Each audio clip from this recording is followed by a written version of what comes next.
Hello and welcome back to Come Geek Some. If you are new to the channel, please like and subscribe for all future content. Well, it has finally dropped. Vic Mignogna and T-Beard, or Ty-Beard, sorry, not T, they have released the documentation of their response to everyone else. And it is a whopping 1,188 pages long. Nearly 1,200 pages, ladies and gentlemen. And that is going to take a hell of a couple of days to go through properly, which everyone will do, myself included. But this video is just going to be just a few little things that is currently going along. And Chuck Huber is, the guy is just so good. He has done his affidavit and oh my god. It just blows everyone else out of the water, because all these people now, if they come out and they continue to say, oh, this is false, and they will say exactly what has been going on, it's all hearsay. But then, it's like, well, why should this one be hearsay if there's actual evidence, Anyway, Chuck's affidavit, we're going to go through a few things. We will start off at number 11 on the actual thing. Say there's only 11 to 18 in this video. We'll do more soon. So, number 11, it starts off with: the first time I heard Vic's name was in a conversation in 2003 or 2004 with Chris Sabat. You all know him. He's the one who's been using the term autistic to try and make a group of people sound bad, which is absolutely disgusting of you, Chris, and I hope you get fired for it. So, this occurred while I was recording for a FUNimation property at Okatron 5000. Number 12. In that conversation, Chris Sabat verbally disparaged Vic's Christian faith and speculated that Vic was actually gay based on the way he dressed. Again, they'll probably come out and say, he's only joking, he's only messing around about that. Anyway, number 13, in that conversation, Chris Sabat stated that Vic was who liked little girls. Despite these statements, he did not express concerns about risks to fans, which I thought was odd. Well, we're going to stop on that one right by there first, because that one does bring a little bit of it's a bit of a red flag there, mate. So, if he's going on saying this about Vic and everything else, like, he likes these or whatever, and you're actively telling someone, are you happy about that? Because you're not expressing any concern about any risks to fans who may be underage? That's a little bit crazy there. And again, we've all seen it recently, that all the people who have been projecting a lot, so Ron, and all Ron, LJ Montello, and all these people, it's normally turned out that they are exactly what they're saying. So could this be true about Chris Sabat? Is he the one who likes little girls? Who knows? So, number 14. During this conversation, there was no specific mention of Vic committing any harassments or anything inappropriate behaviour with teenage fans, or that Vic posed a risk to fans at conventions. Number 15. In approximately 2007, Vic began the practice of autographing artwork depicting anime characters for money at anime conventions.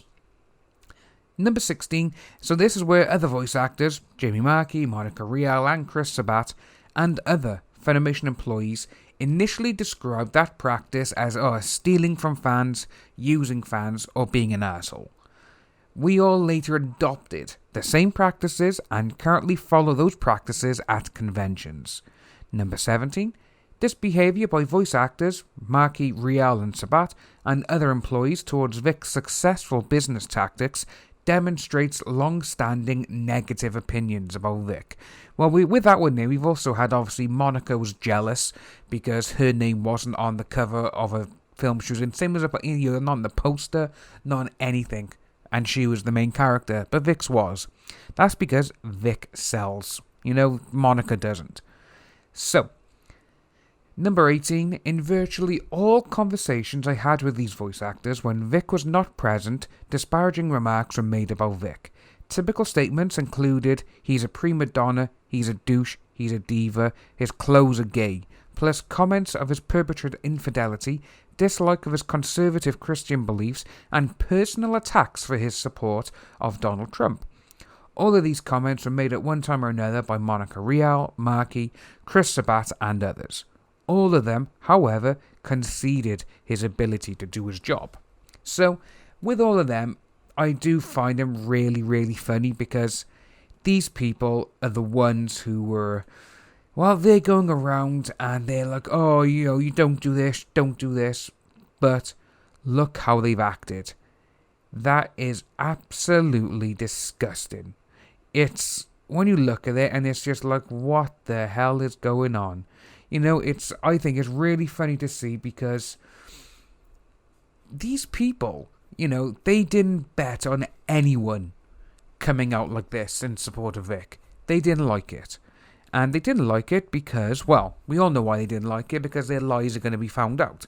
And this is just one of the people who's sticking up for Vic, We got others, we got a ton more actually, and some of the actual comments that they've said about Vic and everything else, it's just like, holy hell.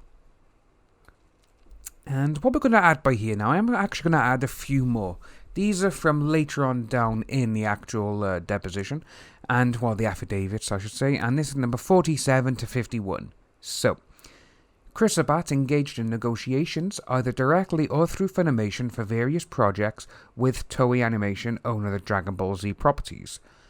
The voice actors employed by FUNimation generally consider Chris Sabat to be a de facto manager at FUNimation, and they believe his approval and support is vitally beneficial to succeeding at FUNimation and the conventions and the converse regarding his disapproval. Chris Sabat has more influence at FUNimation and other studios, including Rooster Teeth and Toei Animation, than Vic has ever had in the anime industry. I heard Chris Sabat and Sean Schemmel call Vic numerous times before the allegations against Vic in January, February 2019 arose. I have observed Chris Sabat on multiple occasions talk in a derogatory manner about members of FUNimation management and other people he calls friends. So with all of that, this is literally, Chris Sabat is on the chopping block for nearly everything at this moment in time in this. And when you look at it all, you do really think like, we're okay, fair enough, this is happening. But it does seem that Chris Sabat, he thinks he has more pull than anyone else, and by the looks things he does. But when these people, like they have now, they've gone and they've done all these documentations to go into the courts and everything else, they're going to be like, oh crap, a lot of this stuff now is true. And these leaks as well, a lot of people, they may be laughing at these leaks, but if the actual Dragon Ball characters weren't being portrayed or done in their voices, then yes, you could see them as jokes and everything else.